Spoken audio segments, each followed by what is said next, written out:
Assalamualaikum warahmatullahi wabarakatuh. Damai sejahtera bagi kita semua. Om Swastiastu, Namo Buddhaya, salam kebajikan, Rahayu. Salam sehat semuanya, tetap semangat dan selalu bahagia. Bertemu lagi dengan saya di channel YouTube Miss Angela. Pada kesempatan kali ini, saya akan berbagi informasi mengenai pendidikan inklusif.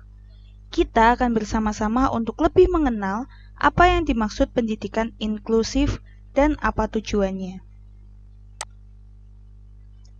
Pendidikan inklusif adalah sistem pendidikan yang mengatur agar difabel dapat dilayani di sekolah terdekat, di kelas reguler bersama-sama teman seusianya.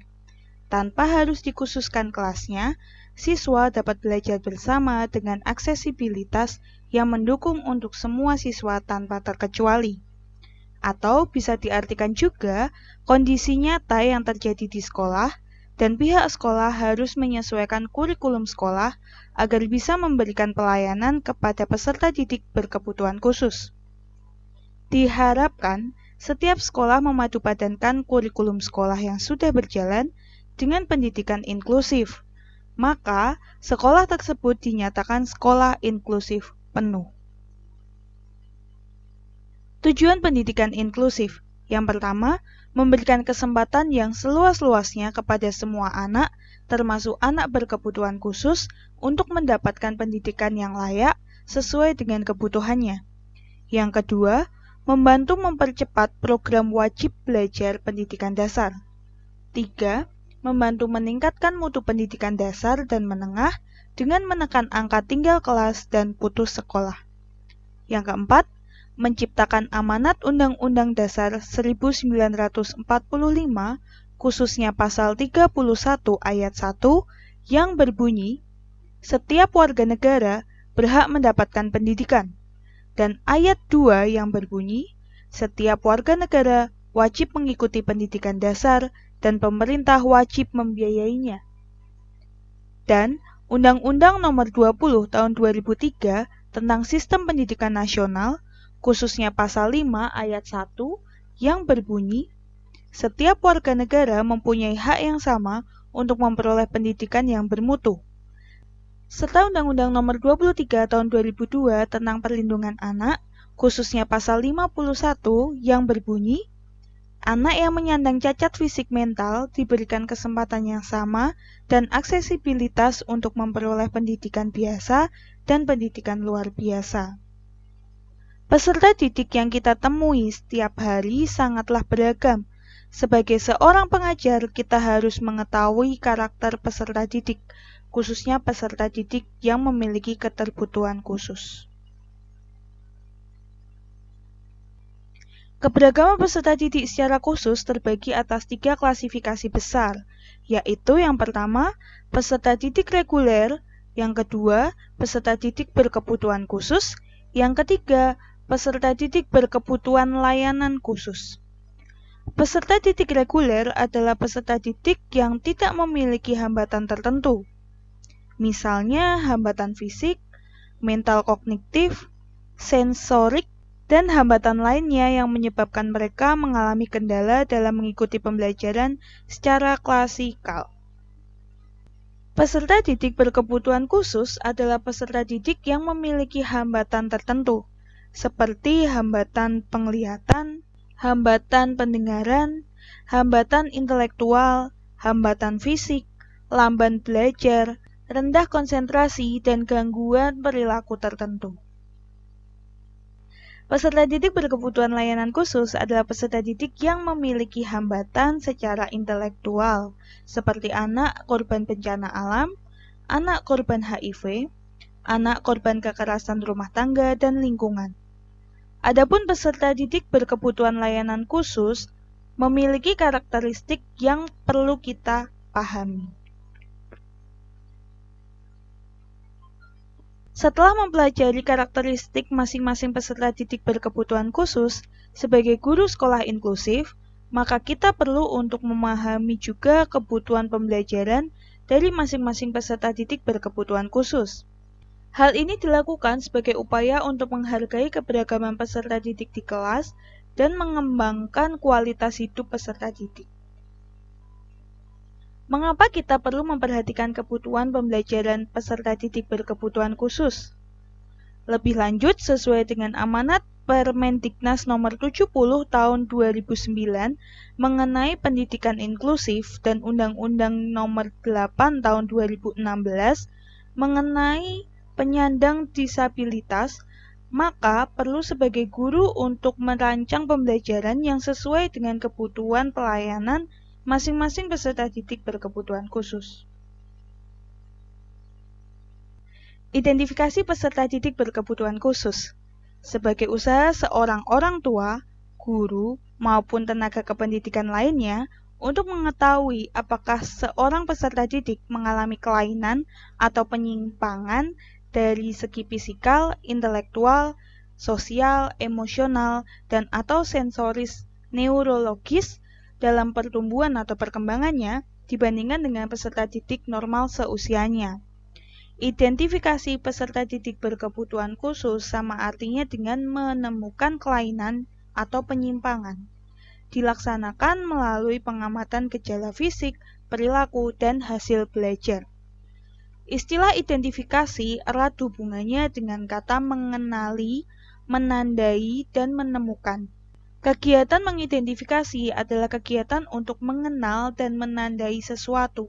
Dalam pendidikan khusus, mengidentifikasi merupakan langkah awal yang sangat penting untuk menandai anak-anak yang mengalami kebutuhan khusus. Tujuan, fungsi, dan sasaran identifikasi peserta didik. Yang pertama, tujuannya adalah untuk mencari informasi lengkap dari peserta didik, kemudian menyusun program untuk peserta didik itu agar terhindar dari problem belajar. Sedangkan fungsinya adalah untuk melakukan pendekatan kepada peserta didik yang diduga mengalami hambatan, agar peserta didik tidak salah menafsirkan apa yang akan diajarkan oleh Bapak Ibu Guru. Sedangkan sasaran identifikasi adalah seluruh peserta didik yang diduga terdapat penyimpangan. Menentukan dan mengenali anak-anak berkebutuhan khusus sudah barang tentu membutuhkan perhatian serius. Ada anak-anak yang dengan mudah dapat dikenali sebagai anak berkebutuhan khusus, tetapi ada juga yang membutuhkan pendekatan dan peralatan khusus untuk menentukan bahwa anak tersebut tergolong anak berkebutuhan khusus. Anak-anak yang mengalami gangguan atau hambatan fisik, misalnya dapat dikenali dengan keberbedaan fisiknya. Sebaliknya, untuk anak-anak yang mengalami hambatan dengan segi intelektual, namun emosional, memerlukan instrumen dan alasan yang rasional untuk dapat menentukan keberadaannya. Asesmen. Asesmen sering didefinisikan dengan berbagai macam cara, tergantung dari sudut pandang yang digunakan. Ada definisi yang menyatakan bahwa asesmen adalah suatu proses pengumpulan informasi tentang seorang anak. Untuk info lebih lanjut, informasi tersebut digunakan untuk membuat keputusan bagi anak tersebut. Konsep umum dari asesmen adalah proses pengumpulan informasi selengkap-lengkapnya mengenai individu yang akan digunakan, memuat pertimbangan dan keputusan. Konsep khususnya, proses pengumpulan informasi menyeluruh, kondisi karakteristik, kelebihan, dan kekurangan untuk membuat suatu program. Tujuan, fungsi, dan sasaran dari asesmen. Tujuannya adalah untuk memperoleh informasi tentang kondisi peserta didik, baik yang berkaitan dengan kemampuan akademik, non-akademik, dan kekhususan secara lengkap, akurat, dan objektif. Sedangkan fungsinya adalah untuk membantu guru dan terapis dalam menyusun perencanaan pembelajaran dan program layanan keterbutuhan khusus yang tepat. Sasarannya adalah semua peserta didik pada fase identifikasi telah ditetapkan sebagai peserta didik berkebutuhan khusus. Strategi pelayanan asesmen. Yang pertama, menetapkan jenis asesmen. Yang kedua, mengembangkan instrumen asesmen. Yang ketiga, melaksanakan asesmen. Yang keempat, analisis data hasil asesmen. Yang kelima, case conference. Yang keenam, dokumen data assessment. Jenis-jenis asesmen diantaranya yang pertama adalah asesmen akademik, suatu proses untuk mengetahui kondisi atau kemampuan peserta didik dalam bidang akademik. Bagi peserta didik pada jenjang preschool, kemampuan akademik yang perlu digali terkait dengan kemampuan membaca, menulis, dan berhitung.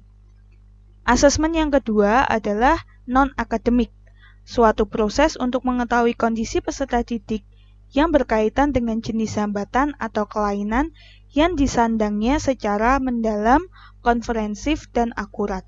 Sedangkan jenis asesmen yang ketiga adalah asesmen perkembangan, atau suatu proses untuk mengetahui kondisi perkembangan peserta didik yang terkait dengan kemampuan intelektual, emosional, perilaku, komunikasi, yang sangat bermanfaat dalam mempertimbangkan penggunaan metode, strategi, maupun pemilihan alat bantu yang tepat, baik dalam penyusunan perencanaan pembelajaran dalam akademik maupun dalam penyusunan program kebutuhan khusus. Namun, sebelum membuat program bagi peserta didik, dituangkan terlebih dahulu dalam planning matrix untuk mengetahui baseline peserta didik. Planning matrix merupakan simpulan dari hasil asesmen. Planning matrix adalah mapping deskripsi tentang kondisi anak berkebutuhan khusus secara individu yang menggambarkan kondisi aktual, hambatan atau kelainan, karakteristiknya, dampak, dan strategi layanan, serta media yang diperlukan dalam intervensi. Tujuan planning matrix yang pertama adalah memetakan kondisi peserta didik berkebutuhan khusus berdasarkan hasil asesmen. Yang kedua, menganalisis dampak aspek akademik atau kekhususan. Yang ketiga, analisis strategi layanan akademik. Fungsi planning matrix yang pertama memudahkan guru atau terapis dalam menetapkan kondisi awal aktual atau baseline anak kebutuhan khusus, baik aspek akademik maupun kekhususan. Yang kedua, membuat tabel mapping anak berkebutuhan khusus berdasarkan jenis hambatan atau kelainannya sesuai dengan temuan asesmen. Yang ketiga, memudahkan guru atau terapis dalam menetapkan skala prioritas layanan kekhususan yang harus segera dilakukan. Yang keempat, menganalisis dampak temuan kondisi aktual anak berkebutuhan khusus dan dituangkan pada tabel yang telah dibuat. Yang kelima, menganalisis strategi layanan pada setiap temuan kondisi aktual anak berkebutuhan khusus dan dituangkan pada tabel yang telah dibuat. Yang keenam, menganalisis skala prioritas layanan berdasarkan berat ringannya dampak yang telah dituangkan pada tabel tersebut. Prosedur planning matrix. Yang pertama, mengkategorikan data hasil asesmen berdasarkan jenis hambatan atau kelainan peserta didik berkebutuhan khusus. Kemudian dilanjutkan membuat tabel mapping anak berkebutuhan khusus berdasarkan jenis hambatan atau kelainannya sesuai dengan temuan asesmen. Yang terakhir, menuangkan temuan kondisi aktual karakteristik anak berkebutuhan khusus pada tabel mapping yang telah dibuat. Sekian informasi yang saya bagikan pada hari ini. Semoga informasi ini semakin menambah pengetahuan kita secara khusus terhadap pendidikan inklusif. Untuk video berikutnya, kita akan belajar tentang kategori peserta didik berkebutuhan khusus. Tetap semangat belajar dan jaga kesehatan dengan rajin berolahraga, mengkonsumsi makanan yang bergizi, dan banyak minum air putih. Tetap patuhi protokol 5M saat keluar rumah ya, dengan memakai masker 2 lapis, mencuci tangan dengan sabun di air yang mengalir, menjaga jarak kurang lebih 2 meter, menjauhi kerumunan, dan membatasi mobilitas dan interaksi. Hebat, jangan lupa klik like, subscribe, komen, dan share agar channel ini semakin berkembang ya.